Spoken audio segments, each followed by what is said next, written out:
Welcome to the Daily Insider here on Vegas Insider. I am Kevin Rodgers.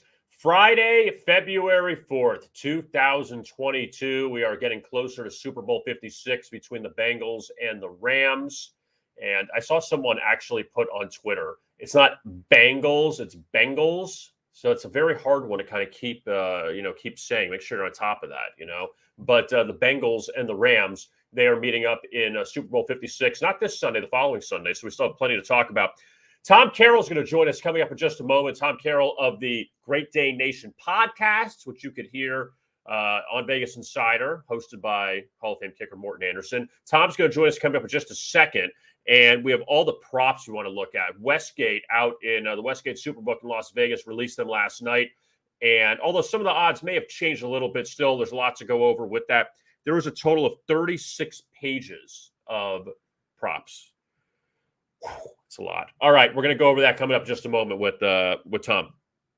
BetMGM, they are the king of sportsbooks. They are live in Louisiana, and there's a great offer right now, a welcome bonus for casino and sportsbook new users. Enter the bonus code VIBONUS for a $25 no deposit free casino game plus a 100% deposit match up to $1,000. Enter VIBONUS in the BetMGM Sportsbook app to receive a $1,000 risk-free bet for your first wager. Check them out now. BetMGM live in New York and Louisiana, amongst other states. BetMGM.com. They are the king of sportsbooks. All right, we're going to get the party started right now. He's here. His name is Tommy Freeze Pops. And the thing about Tom is, Tom Carroll, we call him Tommy Freeze Pops. Well, we don't call him that. He got that nickname. Really quick, can you just tell people the really short, compact story on how you got the nickname Tommy Freeze Pops? Sure. So I was working at ESPN a few years ago as a production assistant, and within the first few weeks, I was trying to be the cool new guy that brings in free food. So I packed the freezer full of Freeze Pops, sent out an email to what I thought was just my department of about 50 or so people, accidentally sent out a mass email to ESPN International, and 9,000 people worldwide received an email saying that I put Freeze Pops in the freezer, so everyone go help yourself. So it was a little bit of a disaster on my email that day, but the name has carried with me. I don't mind the name. It's kind of good to have a name like this as opposed to, any of the other terrible nicknames people have. Tommy Freeze Pops. It is what it is. Who's the one guy, before we get into all the props, who is the one person at ESPN that you were very shocked they came up to you and referred to you as Tommy Freeze Pops? You said, "Oh, that's interesting. Why are you calling me that?" You know me? Scott Van Pelt. He was the one. And I think it was because I worked on Russillo's show. So he used to co-host with Russillo. So he would listen to the show. So he came in one day to guest co-host after he had left the show and was like, "Oh, hey, what's up, Freeze Pops?" And I was like, "Oh, okay. SVP knows me as Tommy Freeze Pops. Cool." Hey, look, it stuck. That's all that really matters. That's all that really matters. We're going to bring on now David Gascon. He is an anchor at Fox Sports Radio in Los Angeles. And he is with us now. Talk some Rams with him, talk some Super Bowl. David, good to talk to you. Good to see you. Good to meet you. Yeah. How are you? I'm good, man. It's another beautiful day here in Los Angeles. I know you guys are a few hours away, but all is well as we get ready for Super Bowl 56, man. It's one of those things where obviously it's nice to see every once in a while when it comes to your town, but man, we haven't had it in quite a while. And on top of that, the host team is playing in it, so even better. Now, are you a Rams fan? No, oddly enough, it's a long story, but I'll cut all that out. I grew up as a Denver Broncos fan, born and raised here in LA, but grew up as a Broncos fan, was a huge John Elway fan as a kid, played ball in high school and in college, and tried to emulate my game a little bit after Shannon Sharp. So it was just one of those things where stuck with them ever since the bad days of getting blown out in Super Bowls and rode it out to the very end when John Elway rode off into the sunset beating the Atlanta Falcons. So stuck to them through and through, man. Not one of those bandwagoners, but nothing against Rams fans or even Chargers fans. But the allegiance lies in the Mile High City. Well, I mean, you grew up in LA. That means most of your formative years, you didn't have a team in LA to really have as your team, right? So there's a lot of people in Los Angeles that have random allegiances like you do to the Broncos. I actually, when I lived out in LA and worked at Fox Sports Radio, I knew a lot of people that were Bronco fans. It seems like there is kind of like a Bronco contingency in LA randomly. And also, we don't talk about that Super Bowl where the Broncos beat the Falcons. We have some allegiances here with our friend Morton Anderson. So we don't acknowledge that Super Bowl victory, actually. So just want to get that out there. Hey, it's all good. It's all good. Yeah, it's weird. Being here in LA, it was always Lakers, Kings, Dodgers.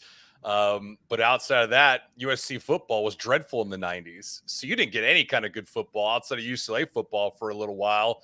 But lived in LA for a while as a teenager and adult, and then San Diego, which is obviously a transplant city. So you got everyone and their mother rooting for the Patriots, for the Steelers, for the Broncos, for the Chiefs, the Seahawks, everything except for the Chargers, which was just weird. And obviously they moved to Los Angeles. So yeah, I mean, that's just, I guess, how Southern California is.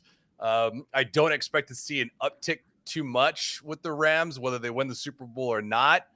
But it'd be fascinating to see if the Rams can continue to win here in LA and the Chargers continue to rise, what that does for the city, because for all intents and purposes, they have two of the best quarterbacks in the National Football League. I'm not saying Matthew Stafford or Justin Herbert's, one or two, but Herbert's on the come, and I think he's chomping at the bit. And Matthew Stafford, you see what he does now. He gets put into the right situation with a good head coach, a good philosophy, and then playmakers on the outside. And then all of a sudden, he goes from a guy that can't win a game in Detroit to a guy that's one win away from the Super Bowl.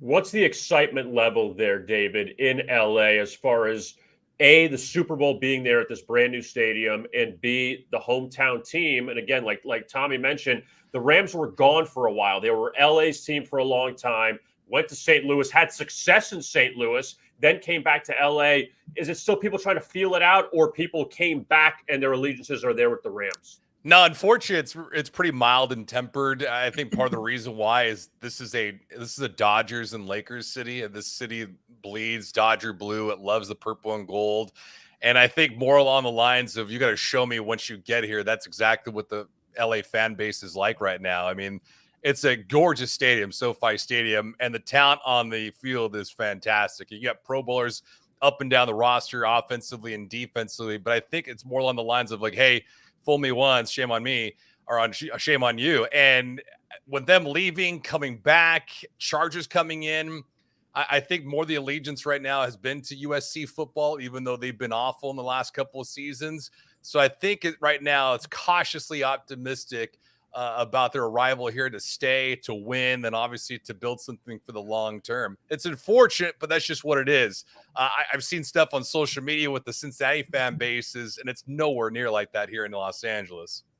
No, not at all. Because Ohio football is like a religion out there, where in LA, like you mentioned, it's Laker town. I mean, when the Lakers are in your town, that's gonna be the preeminent franchise, right? It's like having the Yankees in New York. The Giants could be the best team ever. They're never going to surpass the Yankees in New York City.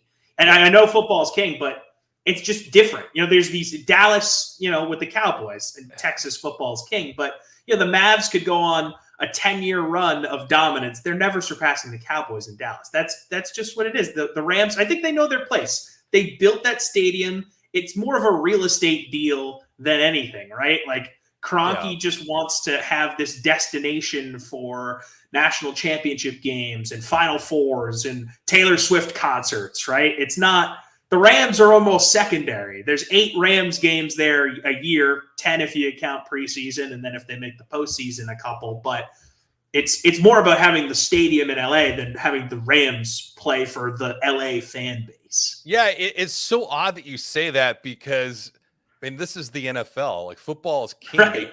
They print money in the National Football League. But to your point, the other fascinating element is when you look at college and you look at college recruiting and some of the best talent across the nation, and most of it comes from California. You're looking at California, you're looking at Texas, you're looking at Florida.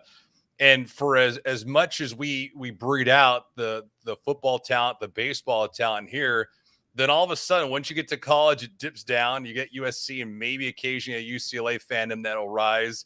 And all of a sudden, the National Football League, it's like, freewheeling. I mean, you get people that are huge Cowboy fans that are out here, huge Pittsburgh Steelers fans that are out here. And we're not talking about people that moved to Los Angeles or moved to Orange County. It's the people that grew up cheering for the Steelers, the Cowboys, the Packers, whoever it may be. And yeah, I think on that note with Kroenke, I would have loved to see him do something in Pasadena. One of my favorite venues of all college sports is the Rose Bowl.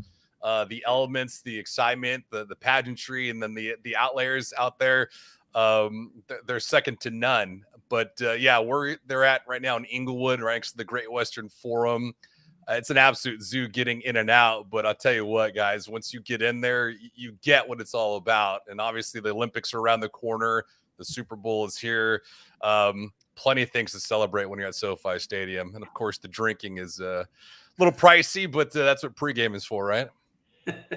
David, what are your thoughts on the numbers in this game? On the side, Rams were laying 3.5. It's up to 4.5. The total has dipped a little bit. We'll get into the props in just a second, but what were your original thoughts when you saw the line come out?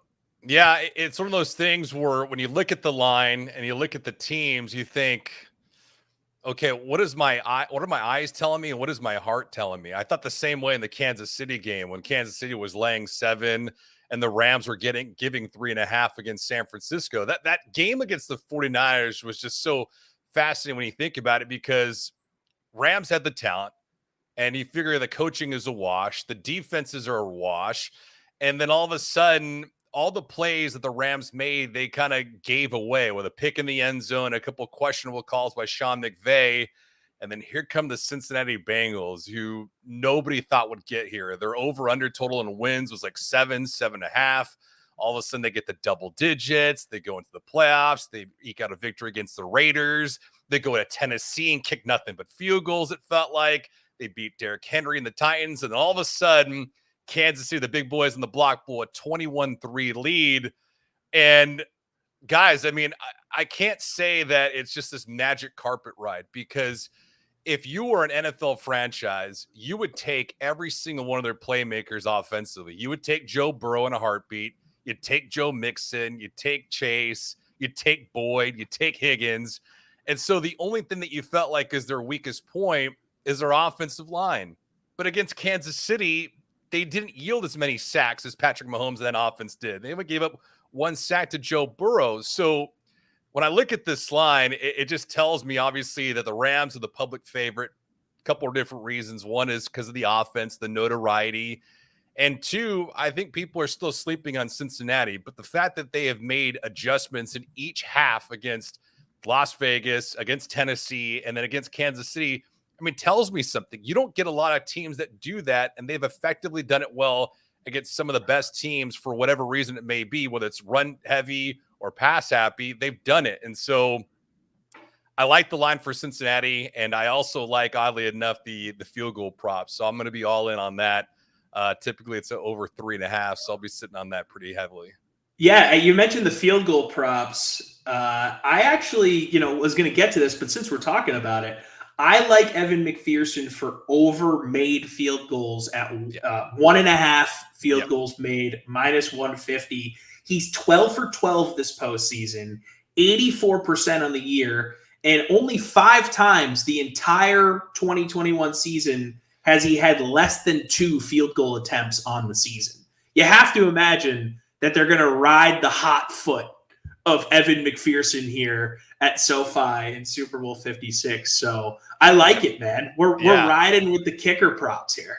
It's weird to say, but if you felt like this is a Game of Thrones where Justin Tucker's on that throne, McPherson's on the come, right? Like, that dude has been lights out. It doesn't matter the range. When he called the walk-off victory too against Tennessee, I loved it. How many kickers do you get that have that kind of moxie going into a kick? You see most of them, they just freeze up, they shank, and then all of a sudden we're tweeting out kickers mad, or like kickers aren't real humans, or kickers aren't athletes. But yeah, I'm totally good with it. The other thing too is Cincinnati, I know the victory earlier in the regular season against Kansas City, they took some gambles, but they don't make a lot of mistakes in the red zone. I know the game against Green Bay, they had a couple miscues, one in particular by Joe Burrow, but for all intents and purposes, they get points no matter what. And I mean, they're effective in the red zone, but when push comes to shove, I mean, Zach Taylor's not going to gamble too much. And I feel like they're going to get points no matter what and put the pressure on the opposing team. And so in this instance, man, we got to go for it. Kicker's up. Well, I'm looking at some of the props here from the Westgate, David. And as far as the field, I mean, there's a million of them we could look at. But as far as the field goal props, over under made, over 3.5 is plus money, which I could see because McPherson had 4 field goals against Las Vegas, 4 against Tennessee. Not as many last week against Kansas City because the the Bengals actually scored some touchdowns. But how about this one, though? Longest made field goal of the game. Again, either Bengals or Rams. Over 46.5. No weather. I got to think you take a shot with the over there. Both guys got good legs. Why not? And it's plus money? Minus 110 each way. Okay, still. Yeah. That's pretty good. Yeah, I mean, Gay hit one last week, I think, and McPherson, same thing. Like, they've got range. I think Gay hit one from 50 yards out last week against San Francisco. I'm pushing on all of that, and especially in a game like this where I don't feel like there's going to be a lot of separation. If it does go one way, I think it would be for the LA Rams, and if that's the case, I mean, Cincinnati is not going to be relying on McPherson at all for field goals. So I think the over-under total will be interesting to look at. I'm seeing places like at 46, 47, sometimes 48. I'd love to see both these squads go up and down the field. I just don't know how often that'll happen, especially against Von Miller and Aaron Donald and company. But the other fascinating matchup, I think, will be Jalen Ramsey on the outside. Who is he going to match up against? Is it Cooper Kupp? Is it Odell Beckham Jr.? Is it going to be on one side of the field? Yeah, there's a lot of meat to chew on, fellas. I don't know if there's a prop with a pick 6 from Matthew Stafford in there, but I might be tempted to get a taste on that. Yeah, Stafford always seems to throw like a pick a game. So looking at the Stafford interception total, I think I saw it in Rhode Island. The legal sports book here is Sportsbook RI. I think I saw it at over under 0.5, so half an interception. I think I might hammer the over there. So it sounds like you're leaning under here for this total. At BetMGM, we're looking at on our screen here, 48.5. You're leaning under. I am as well. Yeah, it's one of those things where I felt like the game against San Francisco, there was points to be had for the Rams, and for whatever reason it may be, San Francisco did a great job of keeping everything in front of them. There weren't too many blown coverages. And I think what Cincinnati displayed last week in the AFC Championship game against Kansas City is the same thing they'll execute in a ball game like this, is for Sean McVay to hand the ball off to Sonny Michel, to Cam Akers, and then make Matthew Stafford throw everything underneath. Now, I don't know if Tyler Higbee is going to play in this ball game because of his knee injury, but coaches like this, McVay, Kyle Shanahan, they love to go over the top. Andy Reid's the same thing. And when they can't go over the top and stretch the defense, they get a little, I guess I want to say, anxious, and they can't push it, so they make some mistakes. And to your point where you just mentioned with Matthew Stafford, yeah, make him go 80 yards on 12, 13, 14 plays. Try that, drive in and drive out, and see if they can be effective. I think Cincinnati is going to do it. Well, they'll have 3 defensive linemen and 8 guys in coverage. Why not? I got this prop here, digging through this, David. Where the hell is it? Where'd it go? Oh, what will Matthew Stafford throw first? Touchdown pass minus 300, interception plus 250. Which one? I love that. Now, does a pick 6 count both ways? Hey, interception. True. The interception happens before the guy crosses the plane. Yeah, so. That's true. I think he goes touchdown first, out of respect for Matthew Stafford. I don't see something happen like the game in primetime against Tennessee where he throws a pick 6, and the Rams dominate that game offensively but still lose the game. I think a touchdown's coming first. I'm probably going to lay off the touchdown pass of who it's going to go to unless it's someone obscure, maybe Van Jefferson. But outside of that, I can't lay anything because Cooper Kupp is going to come at a premium. Odell Beckham Jr. is going to come at a premium. So maybe Higbee if he plays, or a screen. I could see the sense where a Matthew Stafford TD run comes before an interception. but not necessarily I'm gonna jump on anything with the playmakers on the outside. I mean, I think the hands-on favorite for Super Bowl MVPs are probably gonna be Stafford, Burrow, Cooper Kupp, and maybe even Odell Beckham Jr. Correct me if I'm wrong. Now, Tommy, hold on a sec before you ask. Okay, I'm going to ask both you guys this. Okay, worst interception thrown this year, okay? Stafford against the Titans, Kyler against the Rams, Garoppolo against the Rams, the NFC Championship. I guess we'll throw in Carson Wentz against the Rams back in week 2. Who's the winner? Garoppolo. Oh, no. That pick at the end was horrible, man. No. That was horrible. No, you can't say that. The reason why you can't say that is what was the down and distance when he got sacked? True. It was 3rd down and long. True. And they had no timeouts remaining. He was just trying to make a play. It was horrible, though. But on top of that, the running back who he threw it to, it went off of his fingertips and into the defender's hands. The INT by Kyler Murray is probably the worst of the year, probably tied though with Carson Wentz.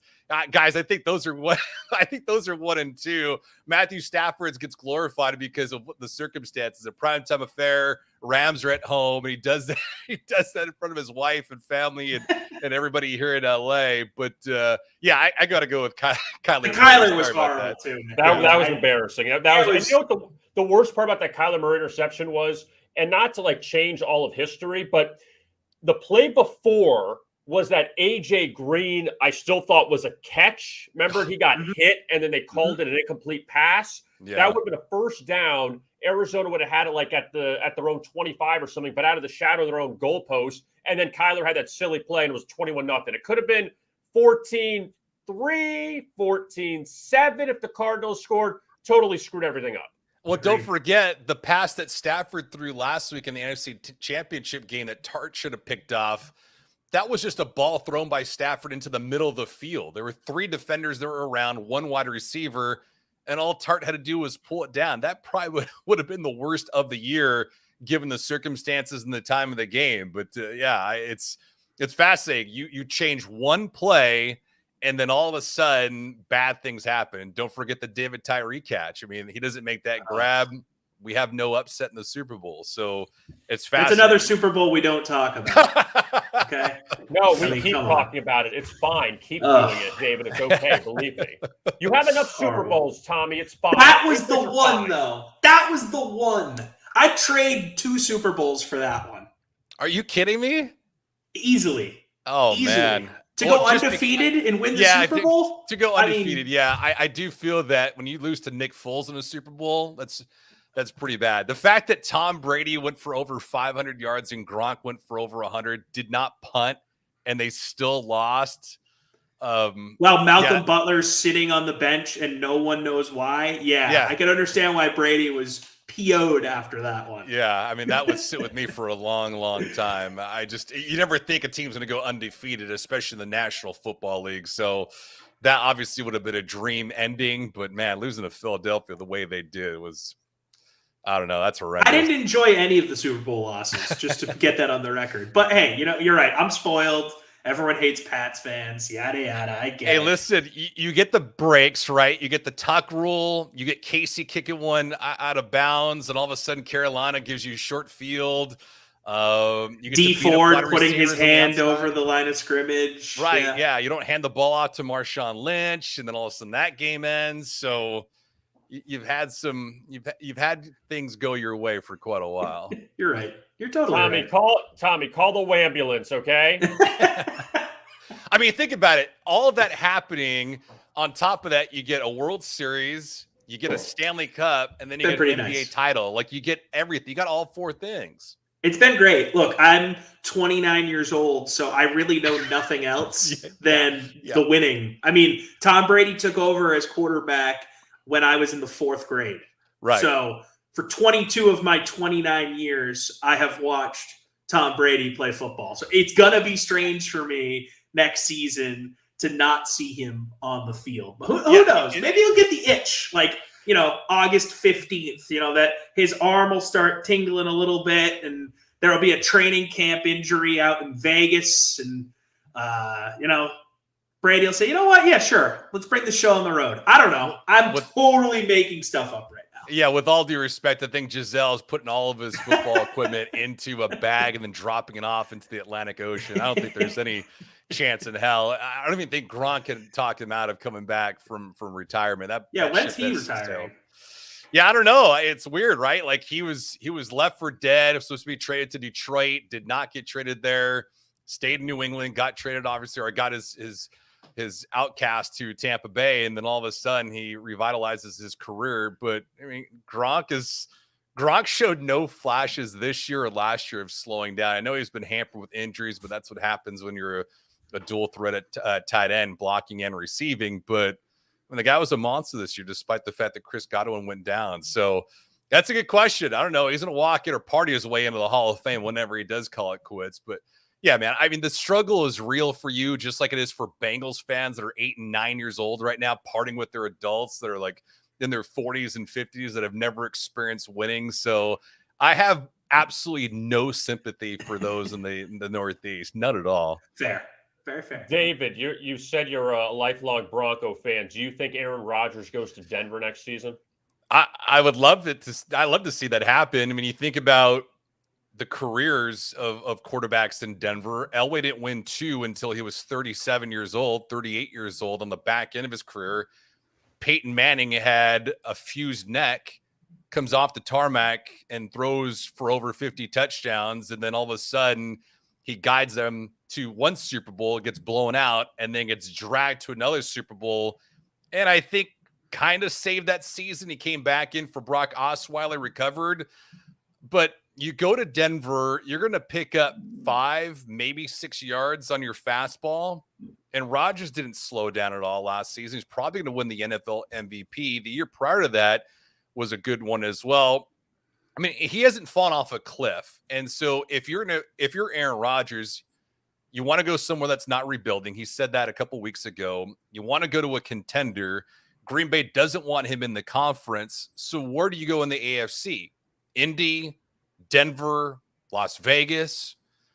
I don't think he would go to – you can't go to Tennessee because Ryan Tannehill is on the hook for a ton of money. So those are the only 3 viable spots. And then when you look at those spots, what weapons do you have? In Denver, it makes the most sense because you have Jerry Jeudy on one side, Cortland Sutton on the other, Noah Fant in the middle, and then you have Javonte Williams and Melvin Gordon in the backfield. And I think it doesn't matter who the head coach is, but obviously Nathaniel Hackett there certainly does help. The defense was fantastic. Guys, if you thought about 2 teams that did not make the playoffs, Denver and New Orleans, if they had any kind of decent to good quarterback play, they're contenders for each of their conferences. Mm-hmm. You can't talk me out of that. They each had top 10 defenses and just had no help offensively. No, you're totally right. And I saw this before the season. I'd like to see what his updated rankings are. But Bill Barnwell from ESPN before the season had the Broncos roster. He did a whole thing where he ranked every roster without considering the quarterbacks. Yeah. Broncos roster without quarterbacks being considered was the 3rd best team on his list in the entire league. They're stacked. I mean, Surtain was awesome on defense. Justin Simmons is a fantastic safety. That's a great secondary. Yeah. Their front is great in Denver. Great position players on offense. So I'm right there with you. You plug Aaron Rodgers in, that's a dangerous team. I also think San Francisco is a team worth keeping an eye on for Aaron Rodgers. He's a Bay Area guy. They were, a couple of bad plays away from making the Super Bowl again this year. I know they just drafted Trey Lance 3rd overall, but if you can get Aaron Rodgers, I'm sure they'll figure it out, right? So that's another team to keep in mind. Yeah, I mean, you had the protection of a defense, right? And that's what you want if you're a veteran quarterback, is to get you extra possessions. And you get that in New Orleans. You get that in San Francisco. You'd certainly get that in Denver as well. Indianapolis is a different beast just because Jonathan Taylor's there. So you wouldn't have to rely on Rodgers to throw too much. It would probably be around the lines of 50-50 in the run-pass option. But, yeah, overall, the world is his oyster. I guess the one question is if you're Aaron Rodgers, do you want to be taken out of elements? Because even though he's had a boatload of home playoff games, temperatures have been down, and he hasn't excelled. I mean, he's lost numerous playoff games, divisional round, championship games. He's gotten to 1 Super Bowl, and you think, you've had plenty of times and plenty of opportunities to get over the top, and he hasn't done that. Now, with Denver, the one interesting thing is while they have a good roster, they have good talent on both sides of the rock. Vic Fangio leaving as the head coach is one thing, but he built that defense. And so now what happens when he leaves? Because Wade Phillips was tremendous there as a defensive coordinator. He's the reason why they won Super Bowl 50. And so you can have the talent, but if you don't have the coaching, then you don't have anything. And I think he needs to have those types of pieces there to be successful, no matter where he goes. But I do think that, I mean, if he went to San Francisco, that'd be a hell of a story, because when the rivalry between the Packers and the 49ers is strong anyway, and then you just amplify it by putting him there. It's almost like when Brett Favre went to Minnesota, right? Like, it's so awkward seeing him in the green with the Jets, but then you go to Minnesota and he just, I mean, it's like putting him up on a dartboard and just throwing darts and battle axes at him, with venom. So, yeah, it'd be fascinating to see where he ends up. I mean, Favre was one throw away from being in the Super Bowl with Minnesota. Yeah. Brady won a title with the Bucs. Peyton won a title with the Broncos. Joe Montana got to the AFC Championship with the Chiefs. So, I mean, these guys, they say they're washed up at the end of their careers. That's really not the case. Yeah. I mean, it's wild where they'll end up, but the game has catered to quarterbacks now. And so it allows these guys to move somewhere and still be successful if they have. I mean, don't forget the one guy you left out, Kurt Warner. I mean, Kurt Warner. Yeah, Arizona, Matt Leinart was the quarterback. He was the guy. You saw him at Southern Cal. He was the guy with Anquan Bolden, Larry Fitzgerald, supposed to be this thing. He did not succeed. And then Warner comes in, and they're 1 or 2 plays away from winning a title, too. Yeah. I mean, that was an awesome Super Bowl against Pittsburgh. And don't forget, he was stuck on the bench in New York. The Giants wasted him, and then goes to Arizona and revitalizes that team. I mean, the team had been on life support, and then all of a sudden, Anquan Bolden, Larry Fitzgerald. It was an awesome run for Arizona. But yeah, I mean, you put these guys that can throw the football and make other talent around them better. I mean, it's got to happen. And, I mean, not too many people knew that Demaryius Thomas was what he was. Eric Decker got himself paid massively when he was in Denver because of Peyton Manning. Julius Thomas, the same thing. Like, these guys had career years with Manning. And you see what Rodgers does with Devontae Adams. I mean, how many people know off the top of their head where Devontae Adams went to college? I mean, he went to Fresno State. Him and Isaiah Burst were fantastic there. But, I mean, you're not expecting a wide receiver in the Mountain West Conference to be all world. And that's exactly what Devontae Adams is and was, thanks to Aaron Rodgers. But those two on the same page, I mean, that's the element of the National Football League now. You got to protect the golden goose, and that's what these quarterbacks are. And that's what Stafford is doing for Cooper Kupp this season. I mean, the example's right here for us in the Super Bowl. And getting back to that game and looking at some of these props, I'm all over the Cooper Kupp stuff, guys. Like, I am basically dedicating my next paycheck to Cooper Kupp props for the Super Bowl. I'm seeing him at plus 650 for MVP. And look, you could see Stafford having a shaky game, but he's still going to rely on Kupp.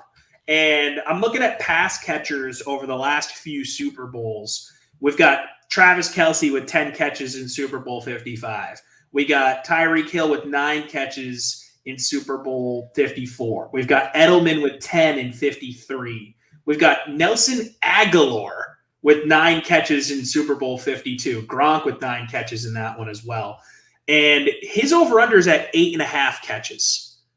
I mean, I'm looking at how guys have played in the big games in recent years. I'm looking at the season Cooper Kupp has had. I see 8.5 at minus 105, and I'm going, yeah, I'm going to throw a whole bunch of money on that. He's only had less than 7 catches in a game this season 3 times. He's had 8 or more in 12 games, and only 4 times has he had less than 10 targets. So this just feels like a number that is staring me down and saying, Tom, if you don't take advantage of this, you're going to regret it. Yeah, it's a good question. I think that when you look at those other guys, the one difference is that you have Cooper Kupp that can go underneath. Like, he can run at each level of the field, right? Short, to intermediate to deep. And, Sean McVay is going to get him into the game as much as possible. But Stafford's got that rapport with them.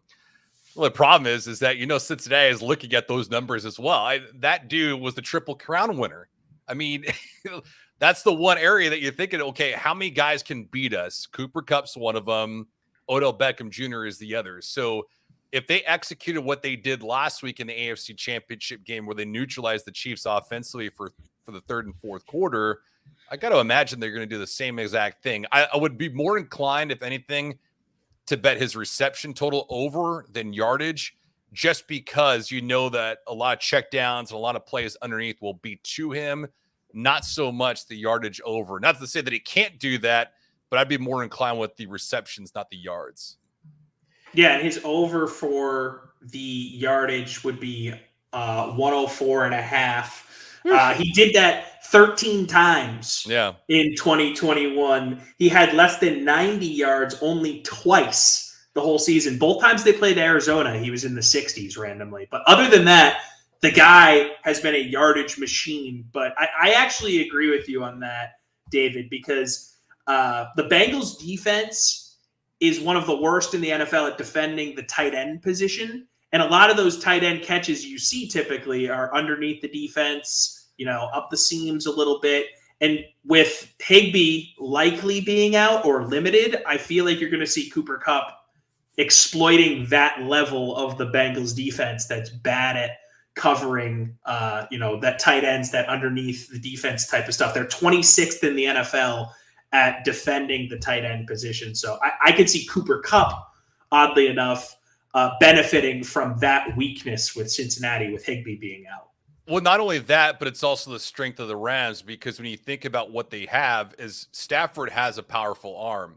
So he's able to throw deep on them. And then you have the two guys on the outside with Odell Beckham Jr. and Jefferson on the other side that can stretch the field as well. So if you're having two guys going deep, everything underneath is going to be catered to a guy in the slot like Cooper Kupp, and if Higbee does play, him as well. But yeah, I think that's the area that you're going to focus in. A lot of crossing routes and try to misdirect. Screens might be available as well. So yeah, if you're going all in on a wide receiver, that's pretty ballsy. That's stronger than I would be taking on that. But I just because the wide receiver needs the rock from the quarterback, and the way that we elevate these quarterbacks, it's like almost the Heisman Trophy presentation, right? It's a mere formality that it's some kind of quarterback. Like you might get a running back here and there. You might get a linebacker that's an honorable mention or a corner, but this thing is all geared towards the quarterback. So if I'm going Super Bowl MVP, it's got to either be Burrow or Matthew Stafford. Maybe like a dark horse in McPherson, but I doubt it.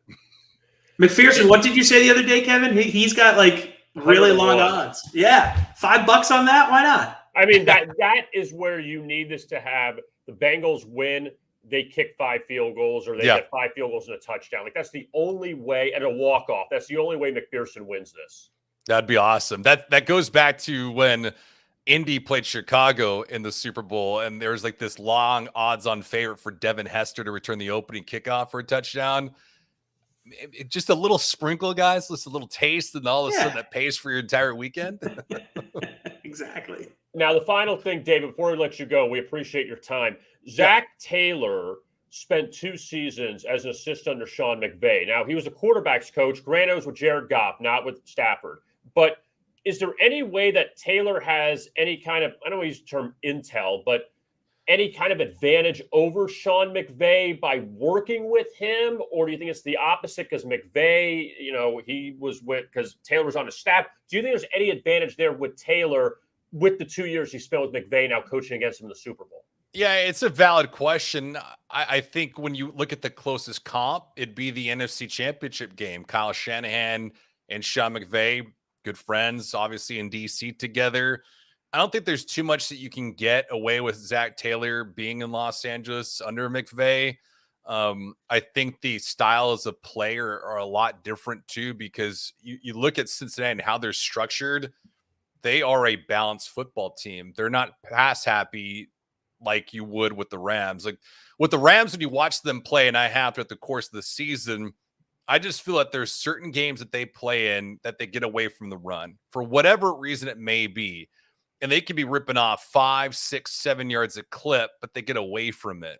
Cincinnati is not like that. Even in the third quarter, when they were down by 18 points to Kansas City, they were still running the rock.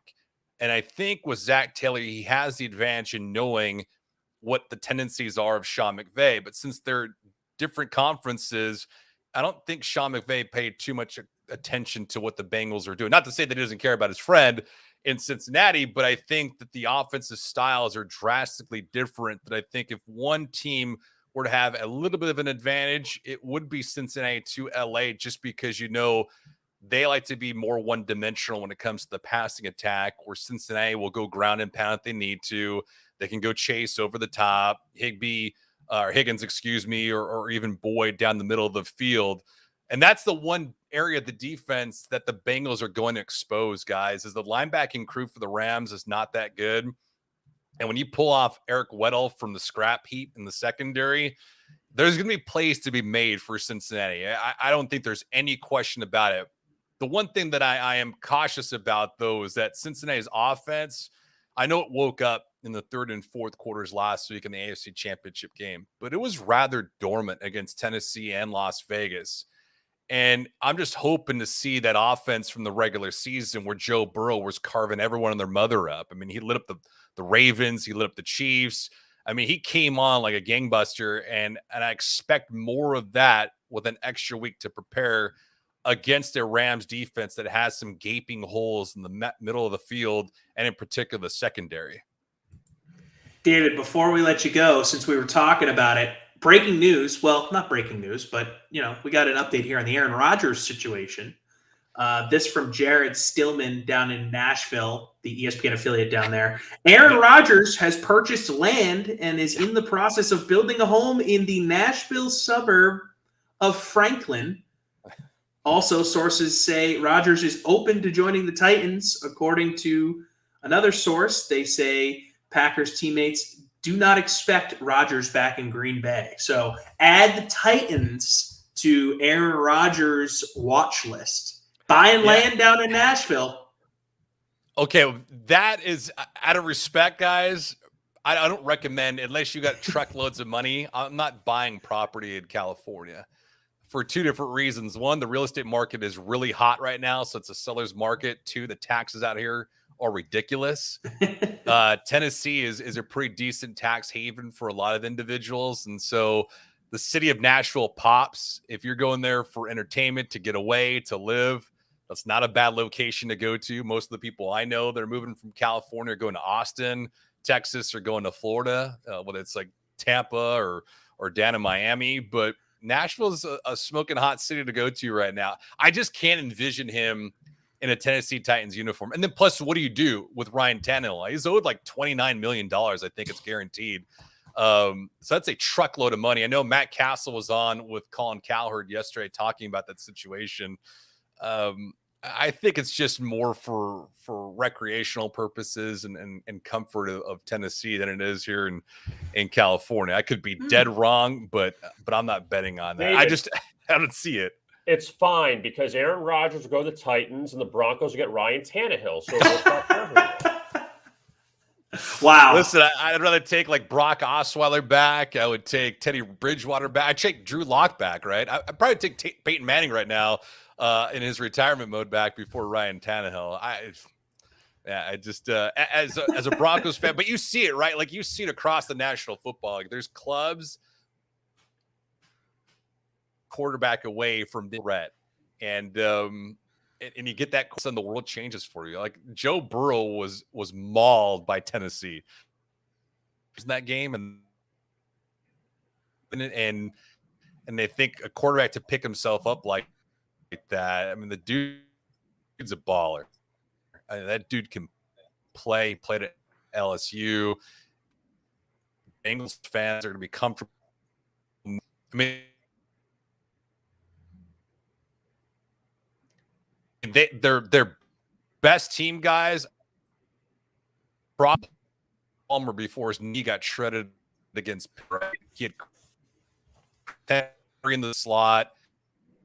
TJ Hushman's on the outside with Chad Johnson, and those dudes.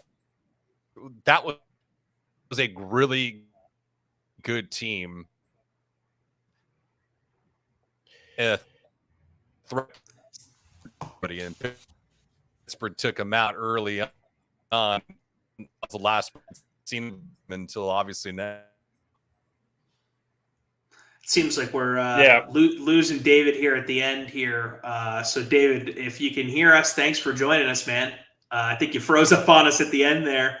But to his point, yeah, if you get a good quarterback in place, it's going to help everything. That's I tell you, Ryan Tannehill, he could do wonders. I asked the one question, and it just totally freezes. Yeah, broke his brain.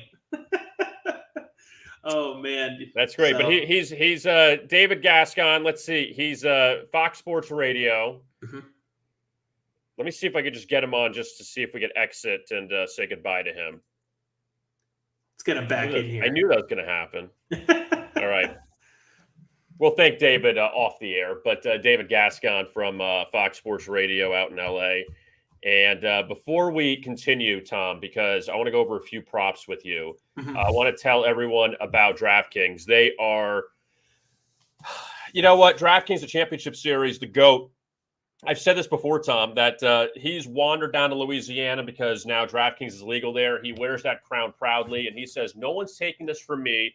I'm going to drink a margarita, and I'm going to be the GOAT, even in the great state of Louisiana. That's where DraftKings is now making some waves. The DraftKings Championship Series is the ultimate competition of contest winners from daily fantasy sports, sportsbook, and casino, the one and only place you can compete in the king of competitions. The best of the best in each domain will compete for series supremacy in their own domain's tournament of champions. They'll have one goal in mind, win the ultimate crown and earn the title of the greatest of all time, the GOAT.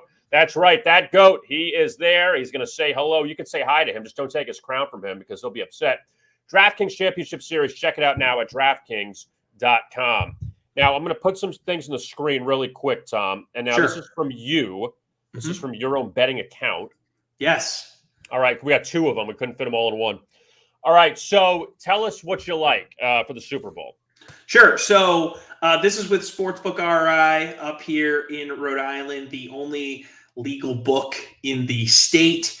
And clearly I'm liking the Rams here, guys. I'll go bet by bet with you here in a second. Let me pull up the full ticket here on my end. So I'll start out with Rams -4. I got it at -4. It looks like it's at 4.5 now. I just think the Rams are a better team. And I kind of feel like the Bengals may have maxed out here. I don't love this matchup for Cincinnati. I think that offensive line is going to have a really hard time dealing with Aaron Donald and the Rams front. I think Burrow is going to be running for his life. And I just don't think the Bengals are going to be able to overcome. So I feel comfortable at Rams -4. I like the under 50. I got that at -110. And I got the margin, the winning margin here for the Rams to be between 1 and 6 points. I got that at +285.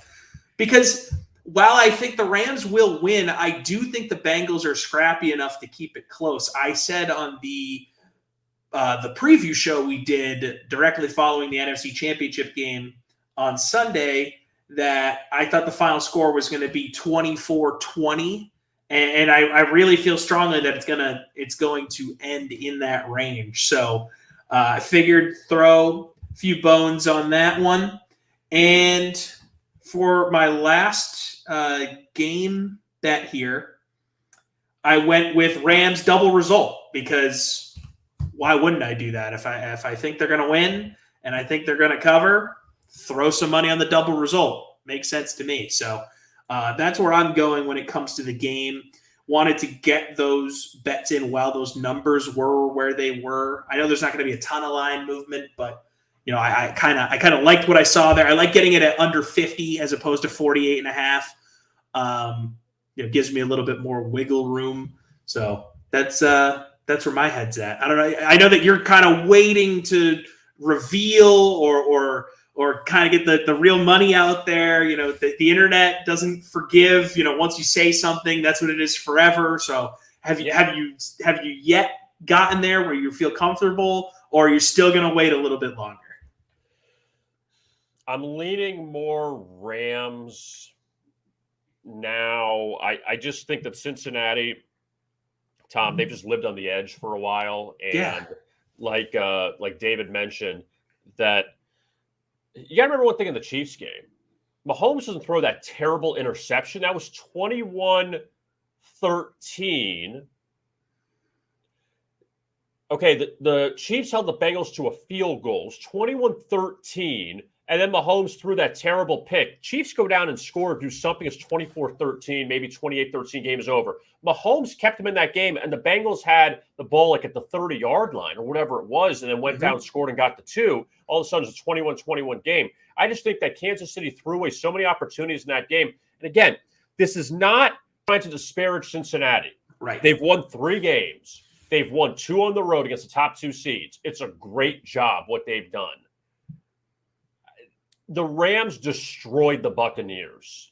They did. Or excuse me, let me rephrase that. We're destroying them, and they had 4 fumbles. That game was put away. Tom Brady came back. His final game, he came back. But still, Matthew Stafford made 2 big throws in that final drive to Cooper Kupp, and they set up the game-winning field goal. I can't buy it, Tom. I'm with you, man. And the Bengals couldn't close out the Raiders. They let Tennessee hang around, and Kansas City had a shot from the 10, and Mahomes is still running, I think, after what happened last week. And remember what they did right before the half, too. If they do anything other than what happened at the end of the first half, they won. The game's – we're talking about a Chiefs-Rams matchup here, a former Missouri matchup. Just don't throw the ball in the field of play. Throw in the end zone is incomplete, then you kick the field goal. Yep. Like you're trying to do too much there. And they got cocky. I can't see it. And look, I said I couldn't see it with the Chiefs and the Bengals with Cincinnati there. It was 21-3. That game, I mean, let's be honest, all right? Oh, the Bengals won. The Chiefs were in control of that game if you watch that game. You know, if you see, let's just say the Rams-Cardinals game. Arizona had no shot there. No shot whatsoever. The Bengals were getting destroyed by the Chiefs. That game was done. Kansas City left the door open. Burrow did a great job of getting them back in, but still, I just can't buy it. I think the Rams at home, it's not like an overwhelming home field advantage, but I just lean Rams. And home teams in the Super Bowl. My last 3 Super Bowl picks, so take it for what it's worth. Home teams in the Super Bowl are 1-0. They are 1-0 lifetime. They are. And then you know what they do after the Super Bowl? They throw trophies out in the ocean. That's right. They get wasted. I wonder where the Super Bowl parade would be if the Rams were to win. If it's going to be in Hollywood, are they going to have it in Inglewood? Rodeo Drive. Santa Monica. But yeah, I mean, we're putting the cart before the horse. But look, I'm with you, man. I know we got a week to talk about this thing, so I don't want to put the final stamp on it. I just have money and investments in place here to if the Rams do end up winning this thing, I'll cash in. But I feel confident that Los Angeles is going to win this game. Cincinnati's had too many close calls to do that 4 straight playoff games. NFL teams are too good. It's rare that you see a team live on the edge like that 4 consecutive weeks. I think LA is a better team. I do too. Before we finish up, we have more props, the cross sport, which I find very enjoyable. Excited for these. I sent you some of them. Some of them I didn't send you, but I'm just kind of eyeballing it because there's so many of them. Like I haven't looked at every single one, but I'm going to throw one out to you. I don't know if there's 1 or 2 you like, let me know, but there was one I saw. It was Baylor men's basketball. Baylor tournament wins this upcoming tournament. They'll be in the tournament. Of course. Tournament wins versus Bengals touchdowns. And you know what? I like Baylor in this one. Yeah, I mean, Baylor's going to be in the Final Four at least, right? I mean, know the Final Four. But let's break it down like this. This is the way I break it down, Tom. Now, again, you've got to hold on to this for a while because Baylor's not playing for another month and a half in the NCAA tournament. Okay, let's just put it like this. Baylor's got to win 6 games to win the tournament. Mm-hmm. Chances are the Bengals aren't scoring 5 touchdowns. So let's Right. back it up a little bit. If they score 2 touchdowns, let's say, you need to get to the Sweet 16. And Baylor's probably be a top seed, and they're going to play a 16 in the first round and an 8 or 9 in the second round to get to that third game. I'm going with that one.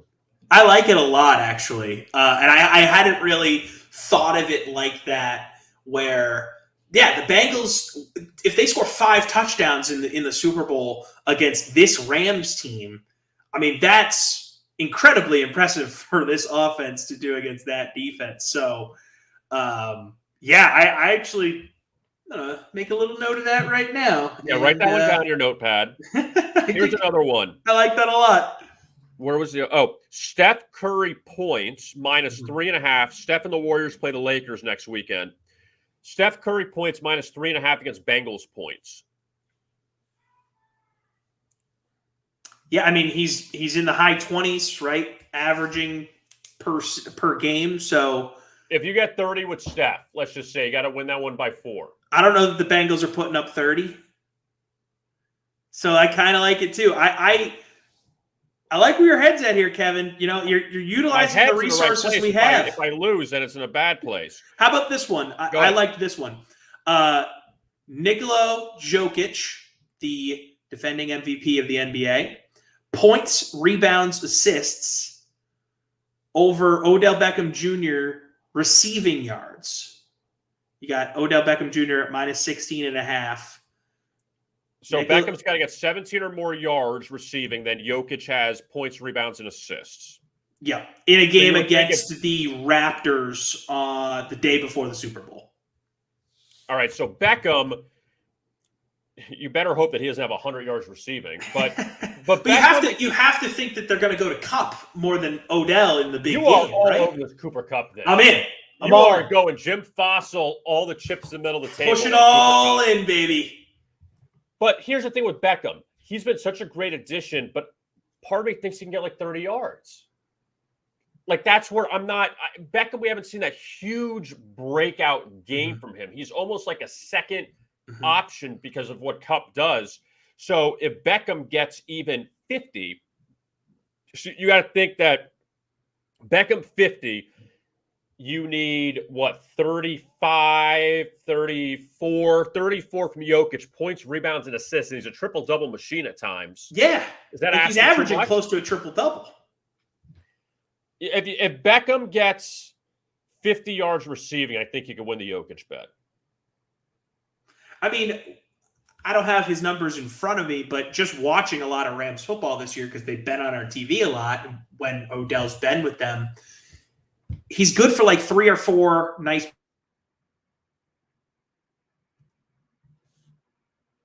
I have the numbers in front of me, but just gut feel. I feel like Odell Beckham, in this Super Bowl, maybe he'll catch. If the touchdown prop for him is over under half a touchdown, I'd take the over. I like Odell Beckham to catch a touchdown in the game, but I could see him being like 3 catches for 35 yards type of thing in a touchdown. So Beckham's best game was against the 49ers. He had 9 catches, 113 yards in the NFC Championship. Before that, 69 against Tampa Bay, 54 against Arizona, 18 against the Niners, 39 against Baltimore, 37 against Minnesota, 7 against Seattle. He's been better in the playoffs. Again, you just got to hope that, for Jokic, chances are if Jokic had 28, 9, and 9 is 46. So 46 and 17, that means you need Beckham to get 62 or less to be a winner. Yeah. I like Jokic. I'm sorry. I like Jokic here. I love these. These are fun. I really like the Baylor prop. The Baylor thing, and there was another one I saw. Let me see if I can pull it up before we wrap up here. It was Gonzaga points. Okay. Gonzaga points against St. Mary's versus, hold on one second. It was heated rivalry there. Oh, here it is. Gonzaga points versus St. Mary's, basically a pick 'em against Jamar Chase receiving yards. Ooh. Jamar seems like he's close to 100 every game, right? or in the playoffs. Jamar, what's funny about him is he can go for 175 or 30. Mm-hmm. I really believe that. And Gonzaga will score 75 in their sleep. Right. So you got to hope Gonzaga's not going to be held to 50 points. Like, that's just not going to happen. Right. So Gonzaga's good for about 70. Now it's about Jamar Chase. Again, it's a pickup. I mean, it's even each way. So. And St. Mary's doesn't have a bad team this year. But Gonzaga's really good, and they beat the crap out of everyone they play. They destroy their conference. It's not one of those like top level St. Mary's teams we've seen in the past too. So, yeah, I like where your head's going on that one as well. Hey, look, you got the college basketball mind. You can take advantage of this with these. I think the Baylor thing is money though. Like, Tom, I might already start spending that money. I'm going to read this off to you really quick, okay? This is what Gonzaga's done in the last handful of games. 92, 104, 89, 78, 115, 110, 117. And that's all in the WCC. Yeah. And that's college hoops right there, folks. So they're good. Impressive. They're getting like 90 if they want to. Mm-hmm. Their lowest scoring game was 64. So their worst game of the season. So they're getting... And that was that against Alabama? You know what? They actually scored 82 against Alabama. Okay, yep. And they scored 81 against Duke, and 83 against UCLA, and 86 against Texas. So against good teams, they're in the 80s. Yeah. So they're playing anybody below that, they can get in the 90s. But again, Jamar Chase can have 130. Right, exactly. But Jamar Chase doesn't do the Cooper Kupp thing where it's 9 catches. It's going to be like 5 catches for 150 against one big 70-yard reception. Yeah, yep. And it just kills your bet completely. So you're just melting in your couch as he's running up the field for a touchdown. These are fun. I like these a lot. Yeah, so there's so many of these, and you could check them out. The Westgate had them up. The Westgate out in Las Vegas. And I'll be honest with you, Tom. I mean, it just gets overwhelming after a while just looking at all these. It's just don't go crazy, anybody. Just don't go crazy with all these props because there's just so many of them that you can pick. They have all these different teams, Arizona, Auburn, Purdue, Kentucky, Villanova, Indiana, all tournament wins versus something. They're all different players that are going against. I love it. I've got a futures out on Arizona. I got it when they had just lost they had a bad loss early in the year, and I just think they're a talented team. I'd have to pull it up, but I've got them at pretty long odds to win the Natty. Threw a couple bones down. Why not? I got another one for you, okay? Joe Mixon first rushing attempt versus Purdue tournament wins. I got to go with Joe Mixon on that one. Because Joe Mixon can get a 9-yard run and you win. Yeah, right, exactly. Yeah, I like that one. Purdue's good, but like you said, you need Joe Mixon to get, seriously, Tom, 5 yards. Yeah, exactly. Because you get to 5, Purdue's got to win 6 games to win the tournament. So exactly. You need Joe Mixon to have one good run out of the gate and not get tackled in the backfield, and you got a good shot at winning it. And Joe Mixon has had great bursts. I feel like he's good for like a 9-yard carry a game. Joe Mixon's always good at kind of, dealing with that contact and getting a few more yards. So how great would it be if Joe Mixon had his first attempt was 1 yard and Purdue got knocked out in the first round? You're like, we got this. Yeah. Had words to push. That's the gambling gods doing what they need Purdue to do. Got knocked out early last year. So that's funny. All right, Tom. So really quick, what's you got Steve Tasker on this week? He was on the podcast. So Steve Tasker was on with us on Great Dane Nation. A lot of good Bills chatter. Obviously, one of the best teams in the NFL. So he had great insight there. This was his final year on the modern era ballot for the Pro Football Hall of Fame.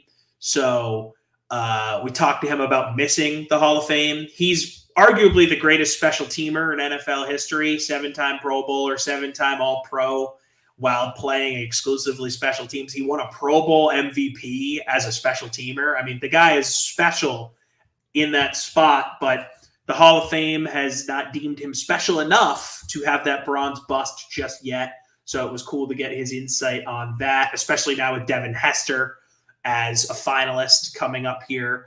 So he was great. Tasker was a lot of fun. A lot of cool stories about those 90s Bills teams that were so legendary. So go check that out. Great Dane Nation, Apple, Spotify, VegasInsider.com, wherever you get your podcasts. The interview is available on this YouTube channel right here as well. Check out the Great Dane Nation playlist for all of our old interviews. And next week, Eli Manning going to be on with Morton Anderson, 2-time Super Bowl MVP, helping us get ready for Super Bowl 56. Better special teams player, Steve Tasker or Morton Anderson? Ooh, got to go with the second all-time leading scorer. And also, if I didn't say that, he'd probably call if you didn't say it, it would be the Great Steve Tasker podcast coming up. Right. Great Tasker Nation. I have Morton Anderson's rookie card just sitting on my desk right here. I remember that. Here it is. Morton I remember Anderson. that one. That was at 1983. In 1980, this is a 1984 Topps Morton Anderson. So it's not technically for his rookie year, but it was technically his rookie card because that was the first year they had him in their deck. You know how cards work. It's, whenever they first appear in the set. So there you go. Well, but also, too, you can never get an action. You realize all these cards, you never have an action. It's just Morton in a warm-up jacket. Yeah, so here's another one from kicking. 1988. Sitting on the sideline with a towel on his neck. Yeah, you couldn't get something where at least he's doing something. So I have a few older ones where he is actually kicking, but this is post kick. That's a good one. No, Yep. That's better. At least he's out on the field. And then this is him with the Falcons. Right. That's pretty good. Yeah, but he's yes, not wearing a freaking pitcher's jacket on the sidelines.